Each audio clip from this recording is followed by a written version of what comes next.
আসসালামু আলাইকুম প্রিয় শিক্ষার্থীরা। সপ্তম শ্রেণীর আজকের তৃতীয় ঘন্টায় কৃষি বিষয়ক ক্লাসে আমি তোমাদের সাথে আছি। ইসহাক স্যার, গতদিন আমরা কৃষি বিষয়ক যে আলোচনাটুকু করেছি তার ধারাবাহিকতায় আমরা আজকের আলোচনা করব। তোমরা যারা যুক্ত হয়েছ তোমাদের সকলকে অভিনন্দন জানাচ্ছি এবং তোমাদের পরিবারের সকলে সুস্থ আছে আশা করি।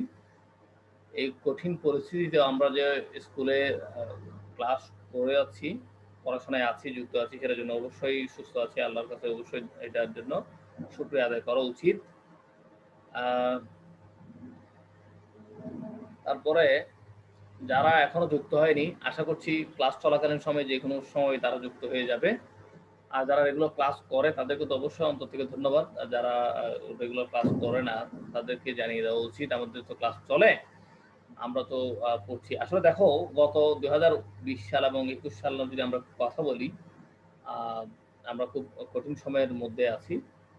তারপরেও কিন্তু আমরা আমাদের পড়াশোনাকে অফ রাখিনি। যদি রাখতাম তাহলে আমরা ক্লাস 7 7 থেকে করতাম।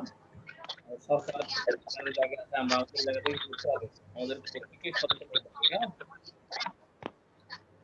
আমরা ক্লাস যা হচ্ছে ওই ক্লাসগুলোতে আমাদের উপস্থিতি নিশ্চিত করতে হবে।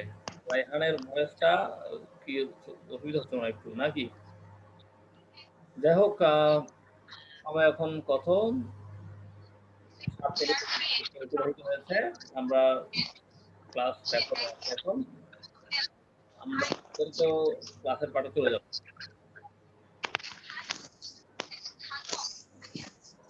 আমরা ইতিমধ্যে স্ক্রিনে আমাদের পাঠ্যবের মলাটা আমরা দেখতে পাচ্ছি। পাঠ্যবের মলাট যেটা হচ্ছে, এখানে একটা কনভারসেশন করলো কে, আমরা সেটা একটু দেখি। এভরিওয়ান কি লিখলো? এটা কি দিছে এভরিওয়ান? হ্যাঁ, আহনাফ কি দিল এটা? যাই হোক, যেটাই দিক, আমাদের টপিকের বাইরে আমরা না যাই। আমরা প্রথমে দেখতে পাচ্ছি আমাদের পাঠ্যবের মলাট, ঠিক আছে? আমরা কততম অধ্যায় ছিলাম কে বলতে পারবে? আমাকে একটু সহযোগিতা কে করতে পারবে? আমরা বোধহয় চতুর্থ অধ্যায়ে ছিলাম, 56 পৃষ্ঠা, ঠিক আছে? তোমাদের কি খেয়াল আছে এটা?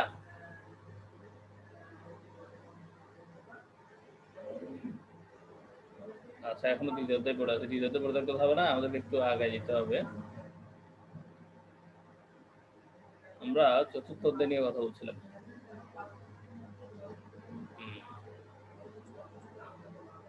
চতুর্থ অধ্যায়ের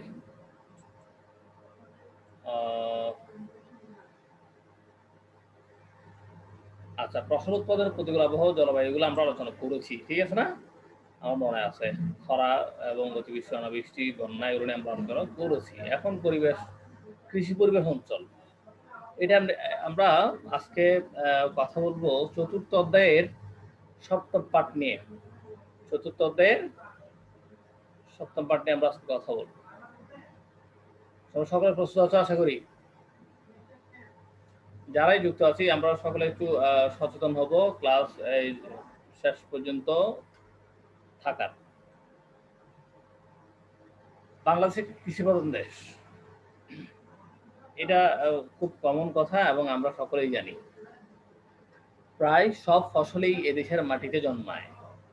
অর্থাৎ ফসল বলতে যেটা বোঝাচ্ছে ফসল শ্রেণী, হ্যাঁ, এই ফসল যত ধরনের ফসল হয় সব ফসল মোটামুটি আমাদের দেশে জন্মায়। তবে সব এলাকায় সব ফসল জন্মায় না। সব ফসল জন্মায় বলে কি সব ফসল সব এলাকায় জন্মাবে? না। যেমন পাহাড়ে যে ধান হয়, পাহাড়ে যে ফল ফলাদি হয়, সেগুলো স্বাভাবিক জমিতে হবে না। আবার স্বাভাবিক জমিতে যেগুলো হয় সেগুলো পাহাড়ে হবে না, এরকম একটা ব্যাপার থাকে। কেমন, এই বিষয়টা আমরা মাথায় রাখবো। ফসল জন্মানো নির্ভর করে এলাকার পরিবেশের উপর। খুব স্বাভাবিক বিষয়, যেটা পাহাড়ে হয় সেটা পাহাড়ে হবে। ওই পাহাড়ে হওয়ার জন্য ওই ফলগুলো ফসলগুলো দরকার হবে ওই এলাকার জন্য, ওগুলো ঠিক আছে, ঠিক আছে। আর যেগুলো স্বাভাবিক জমিতে হবে ওগুলো স্বাভাবিক জমিতে হবে, ওগুলো পাহাড়ে নিয়ে গেলে আর হবে না, ঠিক আছে। অতএব এদেশে ফসল তথা কৃষি কার্যক্রম চালাতে এলাকাভিত্তিক কৃষি পরিবেশ জানা দরকার। সেজন্য এই পাঠের শিরোনাম হয়েছে কৃষি পরিবেশ অঞ্চল। অর্থাৎ কৃষি পরিবেশ অঞ্চল কৃষি কার্যক্রমে খুবই গুরুত্বপূর্ণ একটি বিষয়। আমরা জানি বাংলাদেশের কোথাও বৃষ্টিপাত বেশি, আবার কোথাও কম। বৃষ্টিপাত বুঝি তো আমরা, ঠিক আছে? বৃষ্টিপাত হচ্ছে বিগত সময়ের একটা অনেক দিনের একটা, যেখানে গাছ বেশি সেখানে বৃষ্টিপাত বেশি হয়। হ্যাঁ হ্যাঁ, কোথাও তাপমাত্রা কম, আবার কোথাও বেশি। বাংলাদেশের সর্বনিম্ন বৃষ্টিপাত কোথায় হয়, সর্বোচ্চ বৃষ্টিপাত কোথায় হয় আমরা বিগত ক্লাসগুলোতে জেনেছি। আশা করি তোমরা খেয়াল করবে। এক এক অঞ্চলের মাটি এক এক প্রকার। এইসবই হলো পরিবেশ, এসবই হলো পরিবেশ। তাহলে পরিবেশ বলতে যা বোঝাচ্ছে, কৃষি পরিবেশ বলতে যা বোঝাচ্ছে বৃষ্টিপাত কোথাও কম বেশি, তারপরে কোথাও তাপমাত্রা কম বেশি, আবার এক এক অঞ্চলের মাটি এক এক রকম। এটা হচ্ছে কি কৃষি পরিবেশ। এই পরিবেশের জন্যই বাংলাদেশের রাজশাহীতে আমের ফলন ভালো। যদি প্রশ্ন করা হয় বাংলাদেশের আমের ফলন কোথায় ভালো, তাহলে উত্তর কি হবে? রাজশাহীতে। দিনাজপুরে লিচুর ফলন ভালো। আমরা আম কেনার সময় এখন দেখো পুরো কিছুদিন আগে থেকে আমরা এখন প্রায় আমার মৌসুম শেষের দিকে আমরা সবসময় আম কেনার ক্ষেত্রে রাজশাহীর আম কেনার চেষ্টা করছি। আম্রপালি বা বিভিন্ন আম, কেমন এগুলো কোথাকার আম? রাজশাহীর। এগুলো কোথাকার আম? রাজশাহীর। এরকম করে আমরা কিনতাম। দিনাজপুরের লিচু, লিচু কেনার ক্ষেত্রে আমি বড় বড় লিচু এবারও আমি নিজের হাতে কিনেছি, খেয়েছি, খুবই সুস্বাদু এবং খুব বেশি ছোট ছোট বড় বড় লিচু হয়। দিনাজপুরের লিচুর ফলন ভালো। শ্রীমঙ্গলের চা, চায়ের জন্য বিখ্যাত, চায়ের দেশ বলা হয় যদিও বাংলাদেশ, আবার চায়ের দেশ বলা হয় শ্রীমঙ্গল অর্থাৎ সিলেটকে। কেমন? ও কমলার ভালো ফলন হয়। কমলা এবং চায়ের ভালো ফলন কোথায় হবে? শ্রীমঙ্গলে। কেমন? যশোরে খেজুরের ফলন ভালো। তাহলে যশোর কি জন্য বিখ্যাত? খেজুরের ফলন এখানে ভালো হয়। তাই আবহাওয়া ও জলবায়ুর উপর ভিত্তি করে বাংলাদেশকে 30টি কৃষি পরিবেশ অঞ্চলে বিভক্ত করা হয়েছে। প্রশ্ন নোট করো তোমরা, রাইহান এবং আলফির, তোমরা নোট করো। আবহাওয়া ও জলবায়ুর উপর ভিত্তি করে বাংলাদেশকে কয়টি কৃষি অঞ্চলে বিভক্ত করা হয়েছে? কয়টি? 30টি। কয়টি অঞ্চলে? 30টি অঞ্চলে। বাংলাদেশের কৃষি পরিবেশ অঞ্চল, তৌসিফ হাসান খেয়াল করছ? বাংলাদেশের কৃষি পরিবেশ অঞ্চল সর্বশেষ 1988 থেকে 1989 সালে বাংলাদেশকে 30টি কৃষি পরিবেশ অঞ্চলে উপজেলা পর্যন্ত ভাগ করা হয়েছে। কৃষি উৎপাদনের জন্য ফসল নির্বাচন, ফসল পরিচর্যা, রোগবালাই দমন ও ব্যবস্থাপনা এই সকল ক্ষেত্রে কৃষি পরিবেশ অঞ্চল বিবেচনায় নেওয়া হয়। কৃষি পরিবেশ অঞ্চল বলতে যে অঞ্চলগুলো চিহ্নিত করবে, সেই এলাকাগুলো কিরকম করে চিহ্নিত করছে? ফসল পরিচর্যা, রোগবালাই দমন, ব্যবস্থাপনা, ফসল নির্বাচন এই সকল বিষয়ের আলোকে বিবেচনা করে কৃষি পরিবেশ অঞ্চলের আওতাভুক্ত করা হয়েছে। পরিবেশ অঞ্চল গঠনে কতগুলো নির্দিষ্ট বিষয় বিবেচনা নেওয়া হয়? প্রধান বিষয়গুলো হচ্ছে ভূমি, কৃষি আবহাওয়া, মৃত্তিকা এবং পানি পরিস্থিতি। 4টি বিষয়ের প্রতি আমাদেরকে লক্ষ্য রেখে কৃষি পরিবেশ অঞ্চল নির্বাচন করতে হবে। এর প্রতিটি ক্ষেত্রে আবার বিভাজন রয়েছে। যেমন ভূমির শ্রেণীবিন্যাস করা হয়েছে 5 ভাগে। ভূমি মানে মাটি, জমি যেমন জমি আর কি। উঁচু ভূমি, মাঝারি উঁচু ভূমি, মাঝারি নিচু ভূমি এবং অতি নিচু ভূমি। তাহলে উঁচু ভূমি নিচু ভূমি আমরা আগে জানতাম, তাহলে মাঝারি উঁচু ভূমিও আছে, আবার মাঝারি নিচু ভূমিও আছে। যেমন নিচু ভূমি আছে, আবার অতি নিচু ভূমি আছে। কৃষি আবহাওয়া প্রসঙ্গে বিবেচনায় নেওয়া হয় খরিফ, পূর্ব আবহাওয়া, খরিফ আবহাওয়া, রবি আবহাওয়া, চরম তাপমাত্রা, এই বিষয়গুলো বিবেচনা নেওয়া হয়। কৃষি পরিবেশ অঞ্চল নির্ধারণে পানি পরিস্থিতি বা মাটির আর্দ্রতার বিষয়টিকে প্রাধান্য দেওয়া হয়। ঠিক আছে? যদি প্রশ্ন করা হয় কৃষি পরিবেশ অঞ্চল নির্ধারণে কোন বিষয়টিকে প্রাধান্য দেওয়া হয়? পানি পরিস্থিতি বা মাটির আর্দ্রতা। পানি পরিস্থিতি বা মাটির আর্দ্রতা, এটা তোমরা নিচে আন্ডারলাইন করো, নোট করো এটা। তারপরে এছাড়া নদীর অববাহিকা, হাওর বাওর ও এলাকাও বিবেচনায় নেওয়া হয়। মৃত্তিকার শ্রেণী বিবেচনায় বেলে মাটি, এঁটেল মাটি, বেলে দোআঁশ, এঁটেল দোআঁশ এর পাশাপাশি মাটির পিএইচ ও অম্লত্ব। পিএইচ মানে কি? অম্লত্ব, খারত্ব বিবেচ্য। অম্লত্ব, খারত্ব বিবেচ্য। পিএইচ ও যেটা হয়, ও এটা বাংলা দিয়ে দিয়েছে। আচ্ছা, এগুলো আমরা এতক্ষণ যে আলোচনাটুকু জেনেছি, এটা হচ্ছে কৃষি পরিবেশ অঞ্চল। কেমন? এখন জানবো অষ্টম পাঠ নিয়ে কি আছে আলোচনা দেখি। কৃষি পরিবেশ অঞ্চল অনুযায়ী ফসল বৈচিত্র্য। কৃষি পরিবেশ অঞ্চল অনুযায়ী ফসল বৈচিত্র্যটা কেমন সেটা আমরা একটু জেনে নিই। কৃষি পরিবেশের কারণে এক এক অঞ্চলে আমরা এক একটি বিশেষ ফসলের প্রাধান্য দেখতে পাই। ওই যেমন কিছুক্ষণ আগে জেনেছি রাজশাহীর কি জন্য বিখ্যাত? আম। ওইখানে আমের প্রাধান্য বেশি। তারপরে খেজুরের জন্য যশোর। তারপরে তোমার লিচুর জন্য কোথায়? দিনাজপুর। তারপরে চা এবং কমলার জন্য কোথায়? শ্রীমঙ্গল। যদিও ধান, পাট, গম, আলু ইত্যাদি ফসল প্রায় সকল কৃষি পরিবেশ অঞ্চলে উৎপাদন করা হয়। পরিবেশ অঞ্চল ১ দিনাজপুর, পঞ্চগড়, ঠাকুরগাঁও নিয়ে গঠিত। তোমাদেরকে যদি প্রশ্ন করা হয় পরিবেশ অঞ্চল ১ কোন কোন অঞ্চল নিয়ে গঠিত? তাহলে উত্তর কি হবে? দিনাজপুর, পঞ্চগড়, ঠাকুরগাঁও ইত্যাদি। এই তিনটা। কেমন? এখানকার বিশেষ ফসল হচ্ছে লিচু ও আম। লিচু তো দিনাজপুরে আছেই, পঞ্চগড়, ঠাকুরগাঁও এবং এই তিনটা অঞ্চল মিলে কি আম এবং লিচুর ব্যাপক উৎপাদন হয়। এখন এই এলাকায় চা ও কমলার চাষও শুরু হয়েছে। তাহলে আগে এগুলো বেশি হতো, কোন কোনগুলো বেশি হতো? লিচু ও আম। এখন চা ও কমলার চাষও হয়। আচ্ছা, এগুলো হচ্ছে পরিবেশ অঞ্চল ১। পরিবেশ অঞ্চল ২ এ রয়েছে তিস্তার চর। নীলফামারী, লালমনিরহাট ও কুড়িগ্রাম জেলার কিছু কিছু অংশ এ অঞ্চলের অন্তর্ভুক্ত। এখানকার বিশেষ ফসল চীনাবাদাম, কাউন। তারপরে পরিবেশ অঞ্চল ৩ ও ৪ এলাকায় রয়েছে রংপুর, বগুড়ার অংশবিশেষ। পরিবেশ অঞ্চল ১ কোথায় কোথায় আমি জিজ্ঞেস করলে বলতে হবে।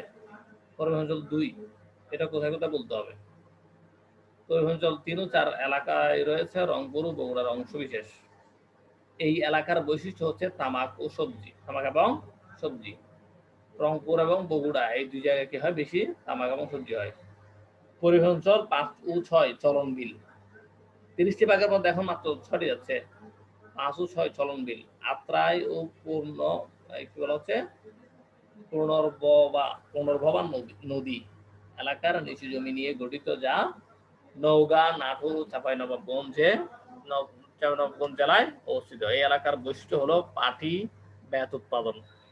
তাহলে নাটোর ও চাঁপাইনবাবগঞ্জ জেলা কি জন্য বিখ্যাত? পাটি ও বেত উৎপাদনে। এখন তরমুজ ও রসুন ব্যাপকভাবে চাষ হচ্ছে। আচ্ছা, পরিবেশ অঞ্চল ৬ পর্যন্ত জেনেছি আমরা। ৩, ৪ একটা, ৫, ৬ একটা, ১ একটা, ২ একটা, ৩ একটা। না, ১ একটা, ২ একটা। আচ্ছা, পরিবেশ অঞ্চল ৭ এ পড়েছে কুড়িগ্রাম, গাইবান্ধা ও সিরাজগঞ্জ জেলার ব্রহ্মপুত্র চর এলাকাগুলো। এই সকল অঞ্চলের বিশেষ ফসল হচ্ছে চীনাবাদাম, মিষ্টি কুমড়া। ব্রহ্মপুত্র পাড় এলাকাগুলো পরিবেশ অঞ্চল ৮ এর অন্তর্ভুক্ত। শেরপুর ও জামালপুর জেলার অংশবিশেষ এই অঞ্চলের অন্তর্ভুক্ত। পরিবেশ অঞ্চল ৮ এর বিশেষ ফসল পানি ফল। পানি ফল কি জানো তোমরা? পরিবেশ অঞ্চল ৯ এ পড়েছে শেরপুর, জামালপুর, ময়মনসিংহ, টাঙ্গাইল। পরিবেশ অঞ্চল ৯ এ প্রায় সকল ফসলই হয়। পরিবেশ অঞ্চল ১০ জুড়ে রয়েছে পদ্মার চর, অর্থাৎ চরাঞ্চল। তারপরে চাঁপাইনবাবগঞ্জ ও রাজশাহী এবং রাজশাহী জেলার অংশবিশেষে এই অঞ্চলের অন্তর্ভুক্ত। এখানে চীনাবাদাম প্রধান ফসল। পরিবেশ অঞ্চল ১১ পুরাতন গঙ্গা বিধৌত এলাকা। ঝিনাইদহ, যশোর ও সাতক্ষীরার অনেক এলাকায় অঞ্চলের অন্তর্ভুক্ত। এখানকার বৈশিষ্ট্যপূর্ণ ফসল কার্পাস, তুলা। পরিবেশ অঞ্চল ১২ রয়েছে পদ্মার পাড়। ফরিদপুর, মাদারীপুর ও পাবনা জেলার অনেক এলাকায় অঞ্চলের অন্তর্ভুক্ত। এখানে বিশেষ ফসল বোনা আমন ও তাল। পরিবেশ অঞ্চল ১৩ এ রয়েছে খুলনার উপকূল অঞ্চল। এই এলাকার বৈশিষ্ট্য হলো সুন্দরবন। খুলনা মানে তো সুন্দরবন, ঠিক আছে। পরিবেশ অঞ্চল 14 এ রয়েছে গোপালগঞ্জের বিলের পাড় এলাকা। এখানকার বৈশিষ্ট্যপূর্ণ উদ্ভিদ হলো তাল গাছ ও খেজুর। কোথায় এটা? পরিবেশ অঞ্চল 14 গোপালগঞ্জ। পরিবেশ অঞ্চল 15 এ রয়েছে আড়িয়াল বিল এলাকা। আড়িয়াল বিল কোথায়? পরিবেশ অঞ্চল কততে? 15 তে। এখানে বোনা আমন প্রধান বৈশিষ্ট্যপূর্ণ ফসল। পরিবেশ অঞ্চল 16 এ মেঘনা এলাকা রয়েছে। কুমিল্লা, ব্রাহ্মণবাড়িয়া ও চাঁদপুরের কিছু কিছু এলাকা এই অঞ্চলের অন্তর্ভুক্ত। এখানে জমি মাঝারি উঁচু। তাহলে কোথাকার জমি মাঝারি উঁচু? চাঁদপুর, ব্রাহ্মণবাড়িয়া, কুমিল্লা। এখানে আলু সহ অন্যান্য সবজি ও কলা জন্মায়, ঠিক আছে।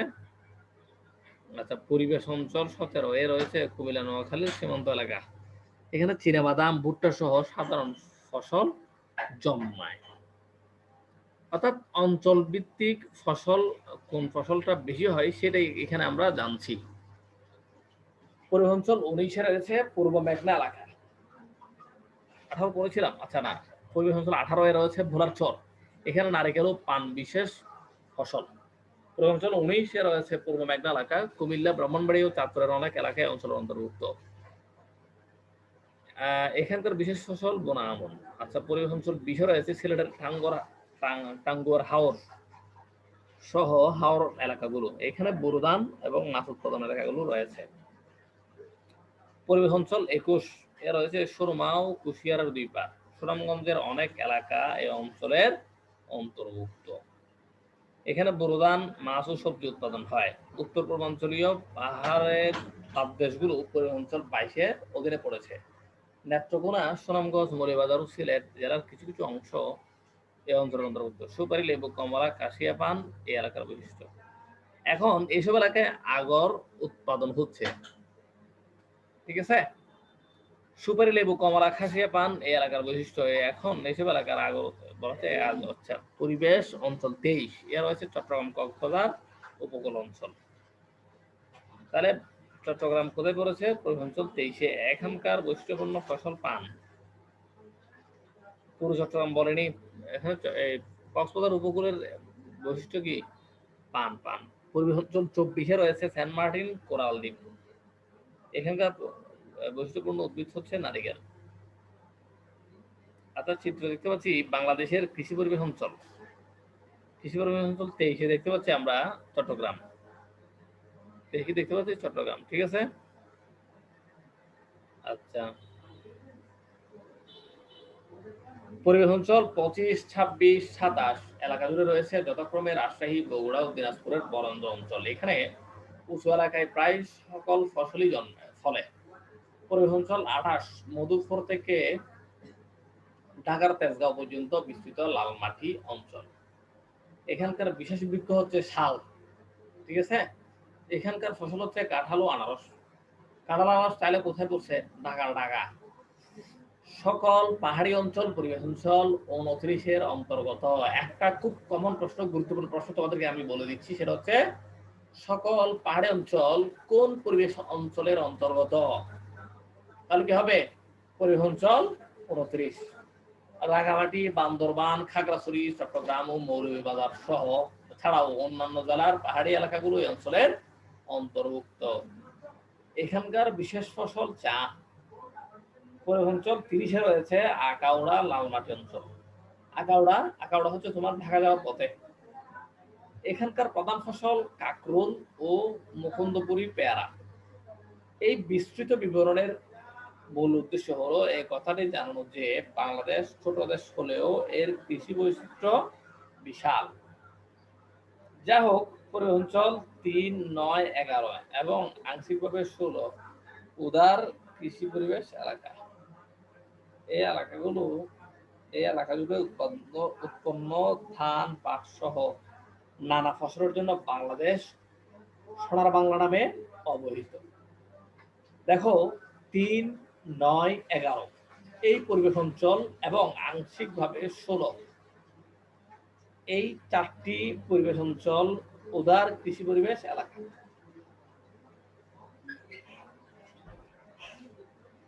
এই এলাকাগুলো জুড়ে উৎপন্ন ধান, পাট সহ নানা ফসলের জন্য বাংলাদেশ কি নামে পরিচিত? সোনার বাংলা নামে অবহিত। আচ্ছা, আমরা এখানে অনুশীলনে দেখতে পাচ্ছি, তোমরা অনুশীলনগুলো একটু খেয়াল করো। অনুশীলনে খেয়াল করো, মৌসুমে সেচের প্রয়োজন বেশি কোন মৌসুমে? অবশ্যই গ্রীষ্ম মৌসুমে। তীব্র খরায় ভাগ ফলন ঘাটতি হয় কত ভাগ? বৃষ্টিপাতের সাথে যখন বরফখণ্ড পতিত হয় তখন তাকে ড্যাশ বলে? অধিকাংশ ক্ষেত্রে কালবৈশাখীর সাথে কি হয়? কালবৈশাখীর সাথে ড্যাশ হয়, কি হয় এটা তোমরা লিখে আমাকে দিবে, পাঠাবে। মিলকরণ, ডান পাশ বাম পাশ মিল আমরা শুধুমাত্র শিখবো, যে এগুলো পরীক্ষায় আসবে না। চৈত্র থেকে ভাদ্র মাস কি কি মৌসুম হবে? হ্যাঁ, তাপ ও বাতাসে জলীয় বাষ্পের পরিমাণ বেশি থাকে কোথায়? আবহাওয়া জলবায়ু অনুকূলে কি থাকলে ফসল উৎপাদন বৃদ্ধি পায়। বাংলাদেশ একটি কৃষি প্রধান দেশ, ঠিক আছে। তারপরে হচ্ছে চৈত্র থেকে ভাদ্র মাস রবি মৌসুম, ঠিক আছে। তাপ ও বাতাসে জলীয় বাষ্পের পরিমাণ বেশি থাকে খরিফ 2 মৌসুমে। একদম সহজ প্রশ্ন উত্তর। ডান পাশ বাম পাশ মিল করতে পারবে? ডান পাশ বাম পাশ মিল করতে পারবে? কারা কারা কারা পারবে বলো? তোসিফ বলতে পারবে এটা ডান পাশ বাম পাশ মিল করার বলতে পারবে? পারবে না? তোসিফ কি আছে? রায়হান আছে? আলফি?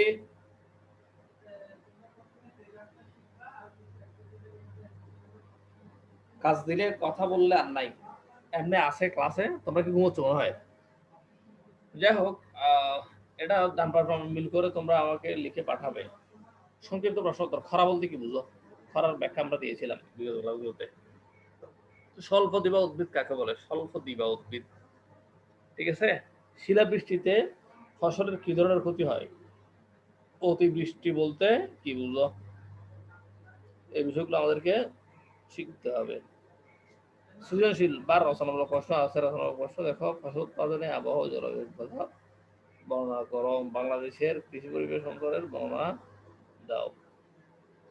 তারপরে কৃষি মৌসুমের বর্ণনা, কৃষি মৌসুমের বর্ণনা আছে। কৃষি মৌসুমের বর্ণনা আমরা তো জেনেছি, আশা করি আলোচনায় আলোচনা হয়েছে, পারবে। বহু নির্বাচনের প্রশ্ন, বাংলাদেশে শিলাবৃষ্টি কখন হয়? হ্যাঁ,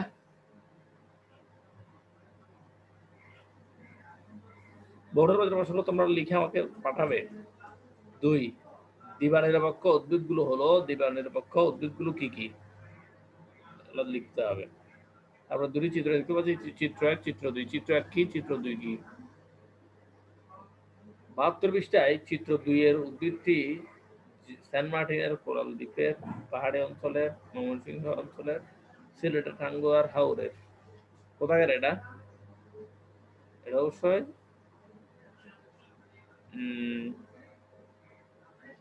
আচ্ছা, আমরা কোথায় যাচ্ছিলাম?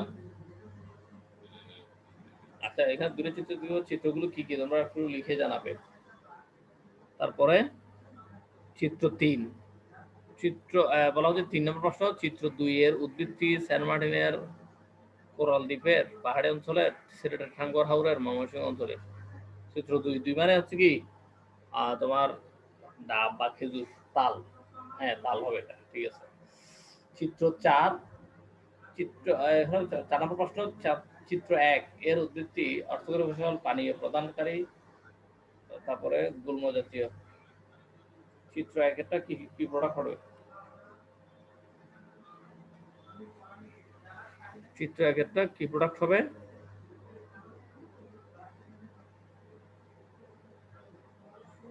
আচ্ছা, এটা শাক।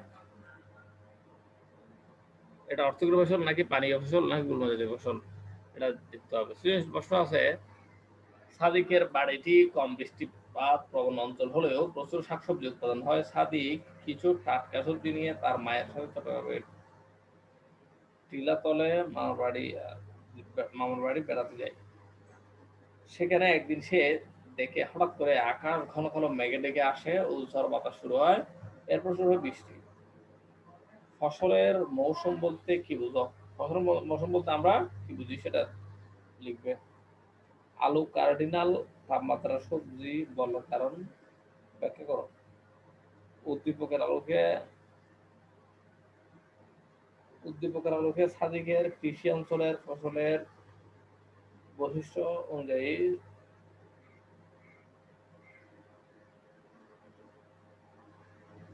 তারপর বলা হচ্ছে উদ্দীপকের আলোকে সাদিকের কৃষি অঞ্চলের ফসলের বৈশিষ্ট্য মৌসুমী অনুযায়ী বর্ণনা করো। সাদিক ও তার মামা বাড়ি অঞ্চলের আবহাওয়ার বৈশিষ্ট্য বর্ণনা করো। আচ্ছা, এখানে একটি চিত্র দেওয়া আছে, চিত্র 2 ক খ গ। মধ্য মার্চ, মধ্য সেপ্টেম্বর, বাকি ক এবং খ কি হবে? 12 মাসের ভিত্তিতে কৃষি মৌসুমের গ্রাফ। আবহাওয়া জলবায়ুর ভিত্তিতে বাংলাদেশকে কয়টি অঞ্চলে ভাগ করা হয়? কোন পরিস্থিতিতে শীতকালে ফসলের রোগ জীবাণুর বিস্তার ঘটে ব্যাখ্যা করো। গ্রাফে চিহ্নিত কৃষি মৌসুমের কোন অংশটিতে সেচের তেমন প্রয়োজন হয় না, কারণ ব্যাখ্যা করো। তাহলে অবশ্যই এটা বর্ষাকাল হবে। চিত্রে গ চিহ্নিত কৃষি মৌসুমের ফসলে তাপমাত্রার প্রভাব মূল্যায়ন করো। যা প্রশ্ন আমরা এতক্ষণ করেছি সেগুলো আজকে আলোচনা এবং বিগত সময়ে আলোচনা আমরা করেছিলাম, কেমন? এগুলো তোমরা অবশ্যই জানো। আগামী দিন আমরা দ্বিতীয় সাময়িকের সিলেবাস অনুযায়ী পরবর্তী একটা অধ্যায় পড়ব। পরবর্তী কোন অধ্যায় আছে? পঞ্চম অধ্যায়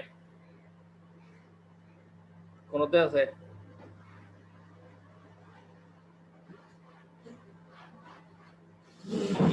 আশা করছি পরবর্তী অধ্যায় আছে তোমার। আমরা ক্লাসে শেষ করছি। রায়হান, আলফি বলো পরবর্তী কোন অধ্যায় আছে? আর ফিজিক্স বিষয়ে কোন অধ্যায় বাকি আছে? আর স্যার মনে হয় পঞ্চম অধ্যায়। পঞ্চম অধ্যায়, গুড। এটা কি সেকেন্ড টাইমে আছে? পঞ্চম অধ্যায় সেকেন্ড টাইমে আছে? আছে? আচ্ছা, জেনে আমাকে জানাবা একটু কষ্ট করে, ঠিক আছে? পঞ্চম অধ্যায় সেকেন্ড টার্ম সিলেবাসে আছে কিনা, কোনটা থাকে সেটা থেকে তোমরা কি করবে, প্রথম একটা পার্ট থেকে তোমরা কিছু কুইজ প্রশ্ন রেডি করে স্যারকে পাঠাবে, ঠিক আছে? মানে আমাদের স্কুলের হোমওয়ার্ক মডিউলে তোমরা আপলোড করবে, ঠিক আছে? মনে থাকবে তো? মুনকাসির যুক্ত হয়েছিল শেষের দিকে। আলফি, রায়হান, মুনকাসির যারা যারা যুক্ত ছিল এতক্ষণ সকলকে অসংখ্য ধন্যবাদ জানাচ্ছি। আজকের ক্লাস শেষের দিকে তোমাদের কারো কোনো প্রশ্ন আছে কিনা বলো। কারো কোনো প্রশ্ন আছে? হ্যাঁ, রায়হান প্রশ্ন আছে, আলফি, মুনকাসির কারো কোনো প্রশ্ন আছে কিনা বলো। না স্যার। আচ্ছা, যদি প্রশ্ন না থেকে থাকে আমি তোমাদের একটা রিকোয়েস্ট করবো, সেটা হচ্ছে দ্বিতীয় সাময়িকের সিলেবাস অনুযায়ী তোমরা প্রত্যেকটা বিষয় পড়তে শুরু করে দাও, পড়ো, যেহেতু পরীক্ষা যে কোনো মুহূর্তে তোমাদেরকে নোটিশ যাবে, পরীক্ষা হবে, ঠিক আছে? অনলাইনে হবে পরীক্ষা। তো তোমাদের সকলের সুস্বাস্থ্য দীর্ঘায়ু কামনা করে আজকের মতো ক্লাস শেষ করবো।